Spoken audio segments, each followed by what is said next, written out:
Take Marvel, add a dash of the boys with a neurodivergent protagonist, and you've got Advent 9. Hey guys, I'm Jessie, and today I am doing a spoiler-free book review for a self-published book that was sent to me by the author, and that is Advent 9.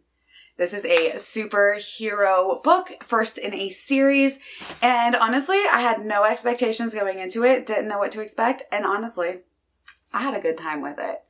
Little confusing, wasn't perfect, but I definitely think it's worth checking out. So in this book, we are following a teenage superhero who just saves the world. That's what he does, and all he does, his whole sense of being, is being a superhero. He has an arch nemesis in the form of Dr. Antiworld, also known as Felix, and they are constantly back and forth and back and forth. And at the beginning of the book, there is this inciting incident where Dr. Antiworld releases this thing onto the world, which is like his master plan to bring down Advent 9, but it really backfires on him when him and Advent 9 both end up having to work together in order to not just save themselves, but save the entire world. This book was a wild ride, to say the least. I was definitely confused for quite a bit of it going in, but I just let that ride. So we are going to talk about everything about this book. Pros, cons, a little bit of controversy surrounding it, some conversations that I had with the author himself, and just let you know my thoughts on it and see if you can form your own opinion and read it yourself or not. So first we're going to talk about the characters. This is probably my favorite part of the book. I really enjoyed the characters in this book for the most part. I really liked Advent 9. I thought he was well done, well written, very fleshed out, even when he didn't know his own history, know his own backstory, where he came from. He doesn't know a lot of things that are going on with him, and it kind of confuses you as the reader, but he also doesn't know. So it kind of is a fun journey, just figuring it out with him and what is going on, where he's coming from. We don't get all the answers with him, but I think he's a well done, fleshed out character that is kind of a great superhero, but also just wants to be a teenage boy in some ways and doesn't even realize that that's what he wants. Then we have Antiworld, Felix, the villain. Again, I thought he was a fun one. I thought he had some comedic relief moments. He was very mustache twirly villain in the way that you kind of expect from a super villain. But then you get to know him a little bit more and you're like, okay, he kind of makes sense. Specifically with Felix, he's not a good person. He never becomes a good person, but you do start to kind of understand him, and he does start to kind of make some changes. That's not to say that you completely agree with him or that you think what he's doing is right, because he is the villain in a way. But he does start to kind of question his own morals and his own train of thought and what he's been doing with himself. So by the end of the book, you do really understand him a little bit more. And I think that, him and Advent 9, the two kind of main characters in this book, are well done, well fleshed out, and really good, well-written characters. And I enjoyed reading from both of their perspectives. Then we have Jude/Trance Dragon, who is a otherworldly being that is basically made as a anti-Advent 9, has all the same powers as him, but is from this opposite dimension and basically is hell-bent on destruction at this point. He is brought into this world to destroy Advent 9. It goes awry.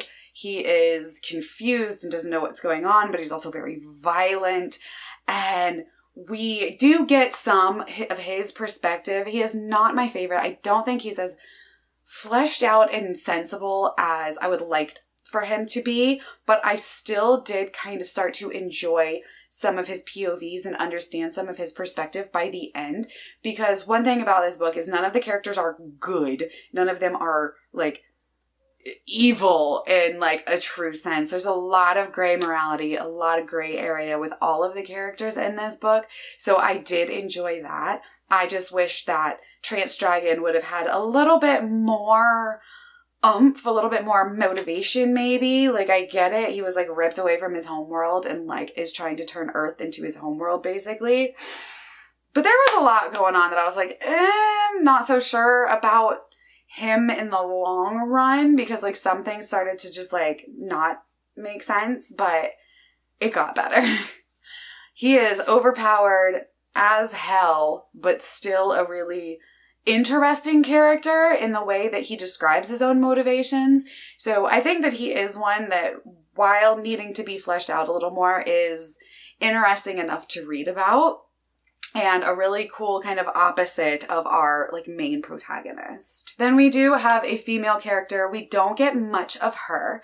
I will say this series does have very, very few female characters. It has the one, like I said, and that's about it. And she's just kind of there as plot device. She's not super fleshed out. Her motivations are a little confusing. She's like a lovesick teenage girl, and like I said, we don't get very much of her, so it's not really like bothersome, but I do wish she would have had a little bit more to do with the story, a little bit more autonomy, just a little bit more interesting than, oh my god, I love superhero, you know what I mean? So like, it's like her purpose was not to be herself. Her purpose in the story was really to like, for Jude, Trans Dragon, and Advent 9. It was really plot devices to kind of push them forward and see stories of theirs. So she really wasn't in very much of the book though, so it was really okay.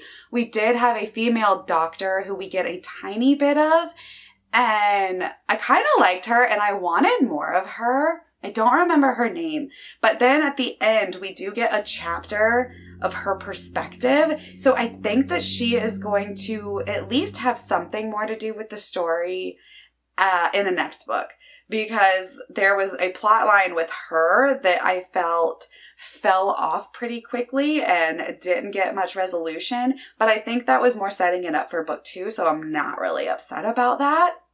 And then there's one other character that we get, you know, once or twice, doesn't have a name, but it's this like creepy, eye bleeding, I thought was dead, might not be dead guy who I don't know if is a good guy or a bad guy or what he is, but I'm really interested to see more of him in book 2, because like he was literally in very, very small segments of this book. And I think that a lot of it was either in flashback or in the very end chapter. So I'm interested. It was enough of this character to kind of hook me and be like, okay, well, what's his deal? Because I don't know. I think the one thing that I had personally the most issue with is the pacing of this book. There were times where it was like breakneck speed, and then there were times where I felt like it just droned on way too long in certain scenarios. I definitely feel like there was this big chunk of the book at the beginning that could have been shortened quite a bit to get to more of the action. And I get that it was setting up the partnership, uneasy partnership between Advent 9 and Dr. Felix, but I think it just droned on just a little too long. It took a little too long to get through, but it was also necessary. I think it just could have been shortened and quickened and like picked up the pace just a little bit, because like I said, like the pacing was really my biggest issue, and that was that it just, there were moments where it felt like it drug on and drug on and drug on, and you're like, okay, when are we going to get some answers? When are we going to get to like some resolution or some action or something? But then there were moments where it was like, dang, it's going. I'm having a good time. So really, it was just like that kind of balance between like the slower moments and the more faster paced, action packed moments. I think they could have been done a little better. But again, it didn't like ruin my reading experience. I still really enjoyed this book. But if you're looking for something that's, you know, evenly paced throughout, this might not be it. But honestly, I still say give it a try, because you can kind of get through those slower moments and know that something is coming. On the actual plot side, there are definitely pros and cons. I really enjoyed it, and there are a lot of different threads. There's a lot of subplots and different plots and things going on, and you really have to be able to connect them all in your head, which is fine for me. I know it's not for everybody, but I did like that there's like little things like throughout that you're like, okay. The one thing that I didn't like was there might have been too many of those little subplots because it had me wondering, okay, well, what's going to happen with this? And then we would get no resolution. Or what's happening with this little thing? Is that important? And then we would get, not mentioned again. But I do feel like since this is the first book in a series, I can forgive that because a lot of it seems like it might be set up for future books in the series. So definitely take that with a grain of salt and know you're not going to get all the answers to all the subplots by the end of the book. You do get answers to, the big questions. So that was really nice in a self-contained way. Like the big resolution, falling action, you do get that. So you're gonna get some sort of satisfaction by the end of it, knowing that it happened, this is what happened in the middle, and then this is the end. And it's the end of this particular subplot and story. And now there's other threads unwinding that you can probably follow into the next book. I will say, even for me, keeping track of all those plot points were a little much at times, but I still enjoyed it because I'm curious. It did spark my curiosity enough to be like, okay, well, all these things happened, like what's important, and I want to see what happens next, and maybe we'll get answers to this or that. So the plot itself is very well done. It's just a lot of it. There's a lot of plot going on. Which I don't mind. I like a plot-heavy story. So while we don't get all the answers, we do get some. And I think there were some plot points, one in particular that I was like, ugh, and wasn't a fan of. And that was, like I said, with the one female character who was just kind of there. There were some unanswered questions for me with her and like her kind of plot and her projection, but I don't think we're going to get those answers. And her story just kind of ends and you're like, okay, and anything else? But you never know. It is a superhero book, so maybe we'll get more of that and the author will surprise us. But that was the one plot point that I was like, I could have done without her and her story if we weren't going to get it fully fleshed out.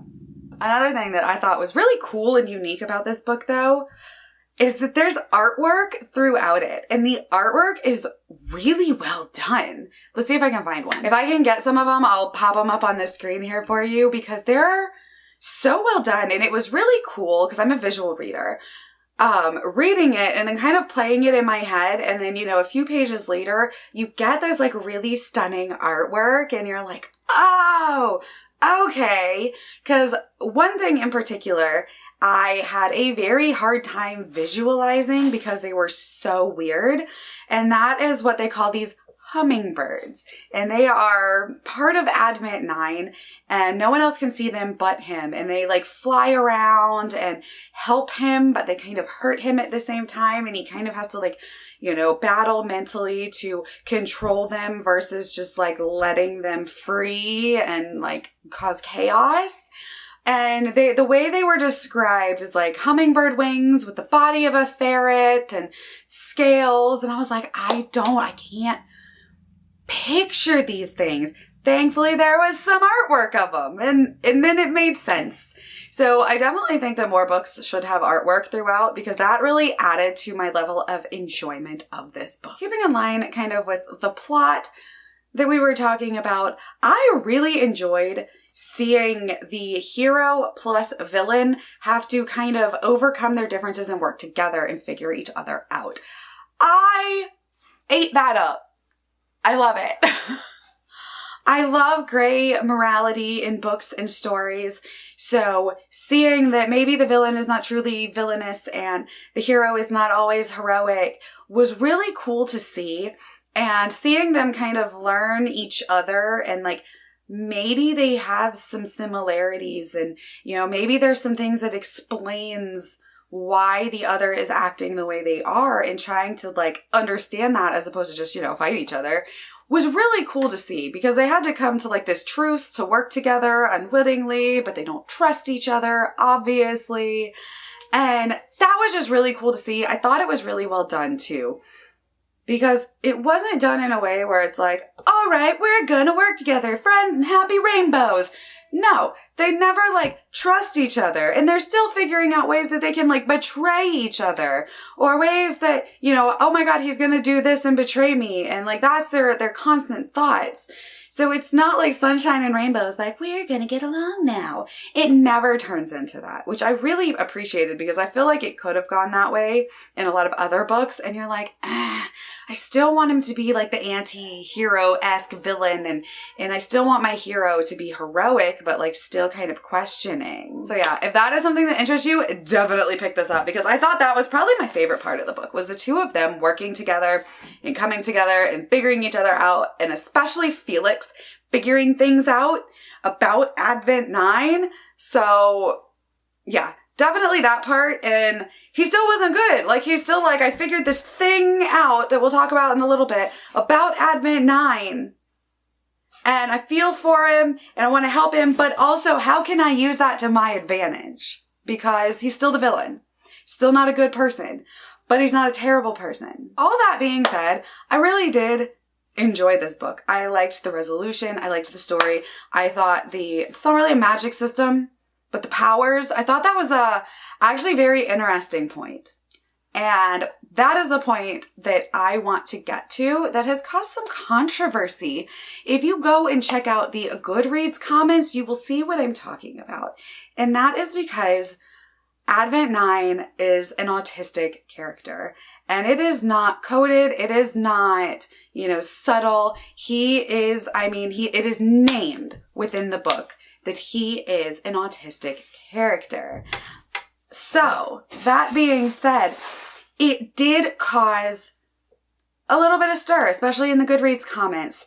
So if you read those, you'll see people saying that it's not good rep, that it's, very typical of the way a neurotypical person would write an autistic character.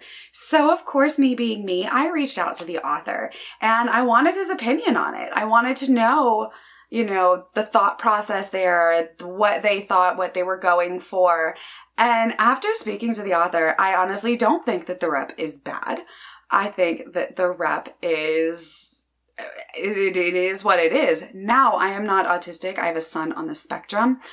But of course, that doesn't give me right to say anything. But I do feel like that somebody else that is on the spectrum has a right to tell their story and the way they want to tell it. And that is what the author did here. And learning, different things from the author, I actually emailed him again this morning to make sure I can get express permission to talk about what he said a little bit more. But just go into it knowing, like, this is not a autistic coded character written by a neurotypical person. It is written by someone who is neurodivergent themselves, who is diagnosed with autism themselves. And it is their story and something that meant a lot to them in the way that they see the world and in the way that the world saw them and that they saw that the world saw them.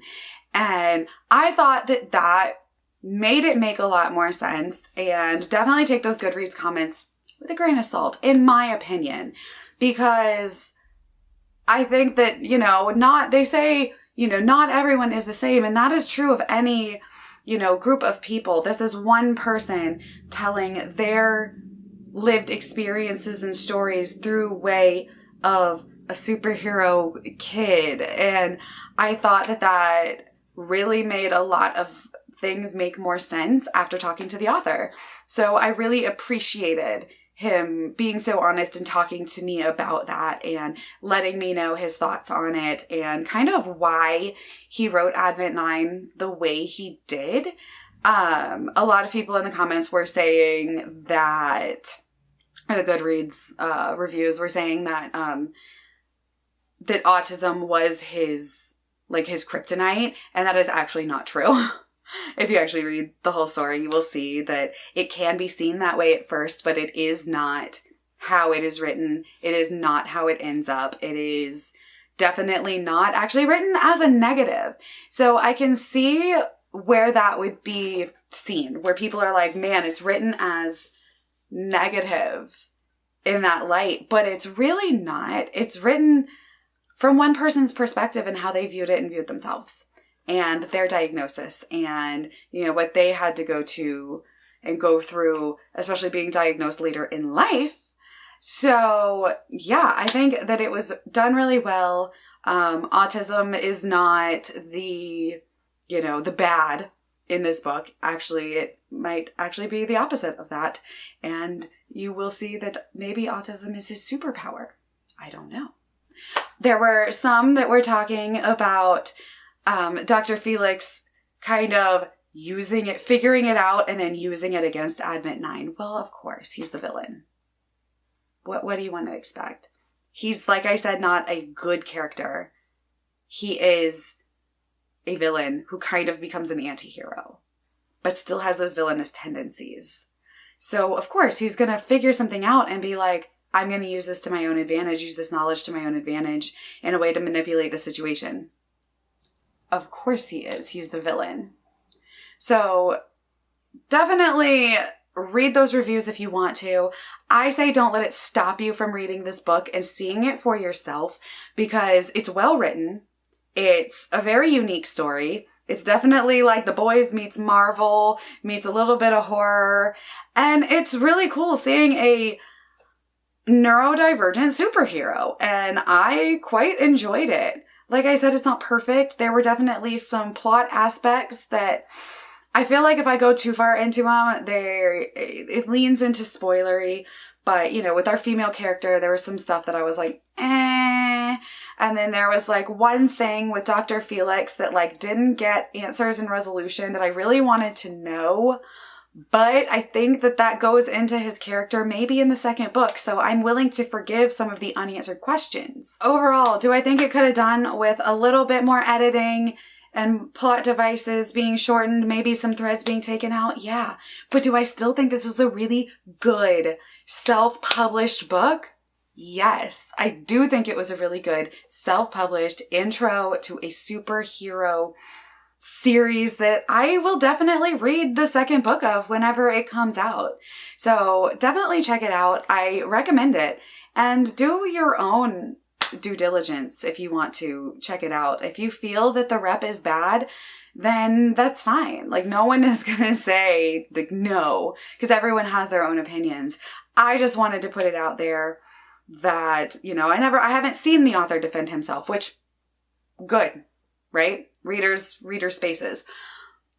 But I wanted to put that out there just as kind of a tick box, and because I emailed him and asked, and it's all it took was, hey, what were you thinking? What is your reasoning? And that's a good thing about self-published books, is sometimes you can just reach out to the authors and be like, hey, I had a question. And a lot of times I've done that, and they've always been so kind in responding and answering any of my questions that I might have, you know, that kind of change my review, or that might kind of, you know, inform me better when it comes to making my reviews and things like that. So I definitely say check this one out. Read it and go into it knowing that you're going to be a little confused. There's a lot of plot points, but it's a good time. So definitely check out Advent 9 and let me know what you think. All right. Thank you guys for hanging out. My name is Jessie, and I will talk to you next time. Bye.